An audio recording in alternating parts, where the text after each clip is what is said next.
So once again, I'm Jordan Dewit. I work with Talencor. It's a staffing agency. We're based in Mississauga. Before I joined Talencor, I was with Randstad, which is the biggest in Canada in regards to staffing. They do all different kinds of lines of business, so I've been in the staffing world for about 3 years now. The information I'm going to share with you is mostly information I've gathered from the people I talk to on a daily basis. And so I'm talking to general managers, operations people, HR people. I'm learning about their challenges, not with just talent attraction, but retention, and helping them deal with their problems to increase their efficiency. I'm having a hard time saying this word. Efficiency, and making sure they've got full coverage, especially for their peak season, right? Because when the sun is out, you want to make hay, right? So you want to make sure you got the talent there that can help you reach your productivity goals, your sales goals, and that's where we come in. As mentioned before, we do full service, so we'll take care of payroll, EI, WSIB. We can help with health and safety checks as well, making sure that your facilities is up to speed, onboarding, just really making sure that our solutions are as easy as possible for our clients. So I'm going to share a little bit of information from my conversations with both candidates, what's important to them, as well as our clients. I'll tell you a little about talent attraction and a little bit about retention as well, and how that all kind of relates to real estate. So I kind of labeled this conversation, you know, like getting candidates to swipe right, all right? So it's kind of like dating, you know, like we're trying to find people, we're trying to attract people, we're trying to get people to join our company, whether it's permanently, pure temp, where it's like a set degree of time, like 2 months, 3 months, or even temp to perm, where you start them off as temporary employees. If you like them, you hire them permanently. If you don't, you just kind of let their contracts run out, right? And so in regards to that, you know, you kind of want to figure out, am I going to be dating at the bars, or am I going to be using the apps, right? So if you're dating at the bars in terms of talent attraction, you know, that's going to be more of like setting up your you know, you're going to these events where, I'm drawing a blank, but, you know, job fairs, that's it. You're going to job fairs, maybe you're going to the YMCA and asking them for candidates. This is in the light industrial space, right? So not your, maybe some of your skilled folks will still be going through YMCA and some of these other agencies. The apps, you know, we're talking about LinkedIn, we're talking about Indeed, Monster, and setting up your profile, right? How do you set up your profile? How do you set up your dating profile? How do you set up your job profile, right? You really have to give the most important information right up front. So making sure you've got, you know, the job title, the location, the shift timings, and the pay rates. You know, we don't want to mislead anyone. We don't want to catfish anybody with your jobs, right? And so it's also really important to have a good description. It's really important to have a good description of what the candidates will be doing, and that also helps with retention down the road as well. We don't want any surprises. Yes? What's a big flaw people post on, like have on their LinkedIn as their profile? Is there Big one flaw? That, like, is there like a consistent one that you're like, don't keep that up there? Don't do. I'm just hold mine up. I don't know what a consistent flaw is, but best practice, especially if you're job searching, is to be clear with what you want, and to make it easy for people to be able to help you, to know if they can help you and what you want help with, right? So if you're saying, I just need a job right now, that's way too generic. And I get people who call me all the time, I just need a job. Okay, let's be more specific. And they get frustrated with me because they just want to be sent somewhere.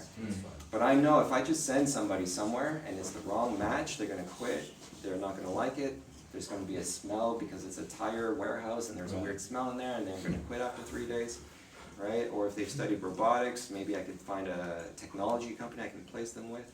So it's about finding that match.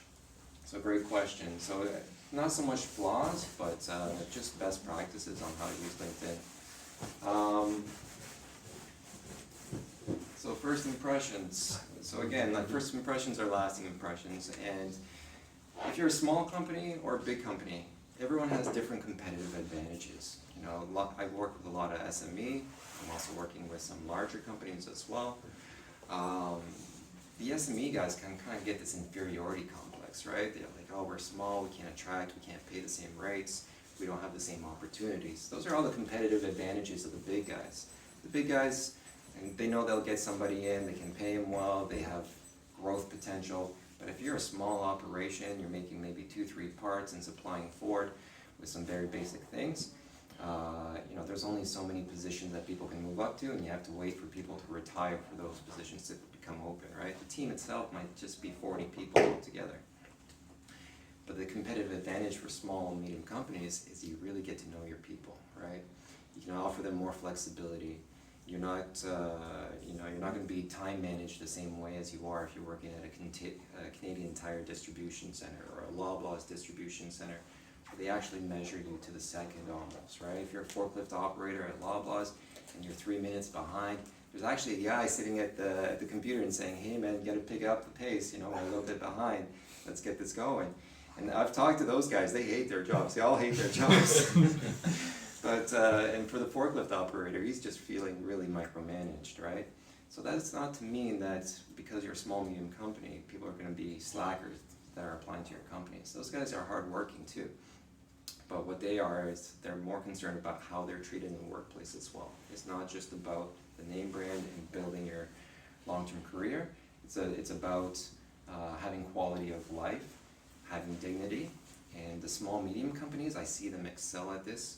The large companies can do it well as well. It looks very different, right? It looks like great benefits packages. Maybe they have like wellness phone calls or whatever, right? Like we've all worked with big corporations, we kind of get that sense of what it looks like. But at the SME level, it's really, really personal. Like when they're walking the floor, they're getting to know everybody. Hey, how's your aunt doing? You told me she was sick last week. I hope she's feeling better, right? And I was talking to somebody recently. He's got a steel plant and he does this, and his retention rates are through the roof. Everybody's been there for like 10, 15, 20 years because everybody is a family in that sense. I hate it when corporations say, we're a family here. And we're a family as long as you pay me well enough, right? But with these places, they actually get to know each other. They have barbecues, picnics, and it's about the quality time, right? So it depends on your love language. Is your love language quality time, then SME is probably a great fit for you. If your love language is gifts, then maybe in the form of payment, then maybe the big corporations are more of your suit, right? So it's about finding that match. Let's keep on moving. So red flags. So how do I screen for red flags? What am I looking for when I see resumes come in? Well, first of all, I like to cast the net wide. So when I put my job postings out, it's about casting the net wide. I'm not headhunting. I'm not looking for CEOs. I'm not poaching people, really. I'm looking for people available to work quickly. My clients come to me generally saying, we need this position yesterday, right? I'm like, okay, let me jump in my time machine and see if I can find that person, right? But what are the red flags that I am looking at? So I kind of touched on this a bit before. Like the red flags you're looking for is, how does this fit their overall trajectory, right? I'll take a look at a resume, and most resumes are terrible. Most resumes don't tell you what their results were or what they've accomplished somewhere, right? They pretty much just tell you what I've done, and that's okay. It's my job to then dig deeper and find out, okay, what are you proud of working in this job? I know it's a warehouse job, but what was the volume you were able to accomplish? What was your attendance like? You have perfect attendance? That's something to be proud of, right? And let's find those accomplishments. Let's present you in a better way. And not just say, I'm able to pick, I'm able to use a RF scanner, or I've done some shipping and receiving. Like what kind of shipping and receiving? Did you do international? Did you do freights, air? If you did international, did you send it to Europe, to China, to America, to Mexico? Let's get some more details and really find out what you're proud of, so that we can continue along that trajectory. And it's about finding a good match long term, right? So we're not hiring resume writers, and we're also looking for a job that fits with the right candidate. And this is where their needs come in really important, right? I'm always asking them, what is your desired commute? What is your long-term goals? And so finding that kind of information out is really important. Now, how this relates to real estate, well, for example, I've got a client, he's got weird shift timings. His second shift finishes around 11:30. And they had to pull back that 11:30 time to 11:25 because at the end of the shift, everyone had to walk about 20 minutes to the nearest bus stop. And at 11:30, they'd miss the bus, but at 11:25, they can catch the bus, right? So these are kind of small, intimate details that you're going to find out. I saw that you had a transit score, but even taking it one step further, like when you're finding a good real estate spot, how's this going to play in with my shift timings, with my candidates? Are my employees going to be mostly men or women? If they're women, what kind of safety considerations are there? Are my employees going to feel comfortable walking 20 minutes at 11:30 at night to the bus stop in an industrial area? Now, these are all considerations that people come to me with, and that you guys can consider as well when you're purchasing real estate or looking at real estate options. You know, there's some interesting companies out there. I just met a guy who launched a scooter company in Brampton called Scooty. And right now they're really focusing on getting people from like the bus stop to college campuses. They've got scooties all around the GO stations. And I was curious, like, how can we expand that further to these companies that are a little bit harder to reach, right? Can we set up some sort of scooter system where they get off the bus, now they're on a scooter to get to work? Or what about shuttle bus services? There's a company that does all shuttle bus services. They serve Maple Lodge Farms out in Brampton. And then the Amazon people saw their Maple Lodge bus kind of driving back and forth and asked if they could borrow it because there's so much demand for this, right?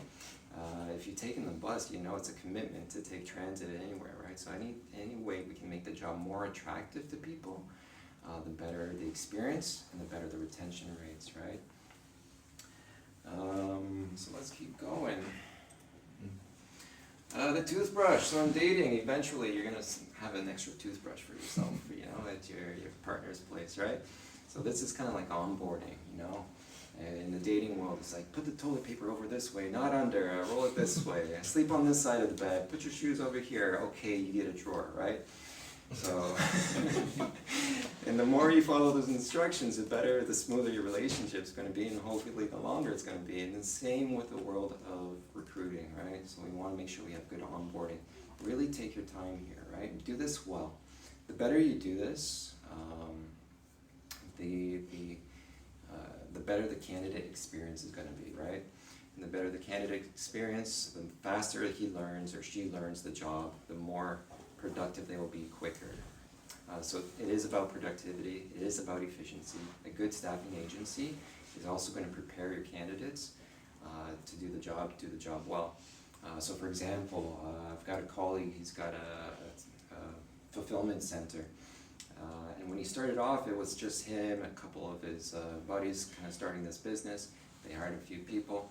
They didn't have a warehouse management system because they were doing it on the cheap, you know, being efficient themselves. And whenever they hired somebody, they had all kinds of mistakes because guys would go into the wrong aisles, pick the wrong things. They couldn't keep track of their inventory.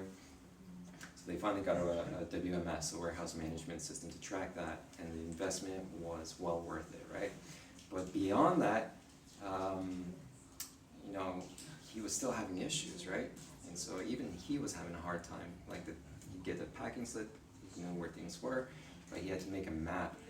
He wanted to make this as foolproof as possible for his employees, so he could employ just about anybody, and that person could be trained in about 4 hours, right? If you can train somebody in 4 hours and it's temp labor, you're less concerned if they leave because the investment is much smaller, right? And so it's really about foolproofing it, and that expands your candidate pool. Now, candidate pool is really critical. Like if you're out in Bolton, your candidate pool is a lot different than if you're in the heart of Mississauga, right? That location you pulled up, I think it was on Derry Road or something like that. Very busy, lots of transit, easy to get to. Your candidate pool is going to be through the roof. You're not going to have a hard time finding light industrial workers there. But if you're out in Bolton where there's no transit and people have to drive, your candidate pool is going to be a lot different. And so making sure you have good access to a good candidate pool, and expanding that candidate pool by making the job easy is another way of doing that, right? If you can just send just about anybody to do the job, then you've expanded your candidate pool. It's not just about geography anymore, but now you can save some money by getting something further out, making the job easy, and number of candidates you can hire. The honeymoon phase, I think I'm running a little low on time, so I'll kind of speed through this. You know, honeymoon phase is, I hate nothing about you, like everything is working well now, right? The candidate's on board and everything's smooth. You're happy, they're happy. Just like in real life, the honeymoon phase doesn't last forever, right? So what comes after the honeymoon phase? Couples therapy. Couples therapy, this is when we renegotiate things, right? So in terms of renegotiating, you know, your employees, if you've kept them on, if they're temp to perm, now they're perm, they've done great, they know the job, they're gonna start asking for more opportunities, more pay. And so it's always about keeping in touch. Again, if you're walking the floor, you know the people, you know what's important to people, and you can hopefully avoid the situation here where you're both stressed out and talking to a third party to kind of figure things out for you. So that would be like 6 months to a year, sort of? Like 6 months to a year, yeah. With your employer, yeah. Well, exactly. Well, here's the trend, right? Like, a lot of people are expecting their first raise now at about the 6-month point, right? So they'll take a job, they'll prove themselves, they'll say, I can prove myself within 6 months. I want my first conversation at the 6 month to a year point. But more and more, it's getting sooner and sooner and sooner. Before it's like you have to work a year here before you have that conversation. We're seeing that being pulled back ever since the pandemic, right? Kind of changed the world on things. You know, incentive bonuses, you know, having an incentive bonus for somebody who stays, that kind of helps as well in this area. And it's really about taking that candidate now from, you've been here with us for 1 to 2 years, we really see a long-term career for you with us. We want to really invest in you now, right? You've proven to us you're worthy, you're reliable. Now we really want to invest in you. In light industrial, that means training them on multiple machines, maybe sending them for training in the US to get extra certifications or something like that, right? Depends on your industry, depends on what you're doing. And that brings us to the happily ever after, right? So, I mean, what is happily ever after now? You know, is it, I'm going to be working with this company? Exactly. 2 years in one job. Yeah, it's 2 years. If you get 2 years out of somebody, that's pretty good, right? Yeah. If you get 25, amazing, right? You're going to have a really great asset with your team. I mean, as back to what I was saying before, the small companies, their competitive advantage is can offer more flexibility, they can be more personal, they can really get to know their employees, and that goes a long way. The larger companies, you might have more room for growth, which is also good, and it might be a little bit harder to get more personal, but you can do that as well. And so that kind of wraps up my discussion here. Any questions or? Well, here's my contact information if you want to follow me on Instagram, look for this picture here, and yeah. Awesome. Thank you so much. Thank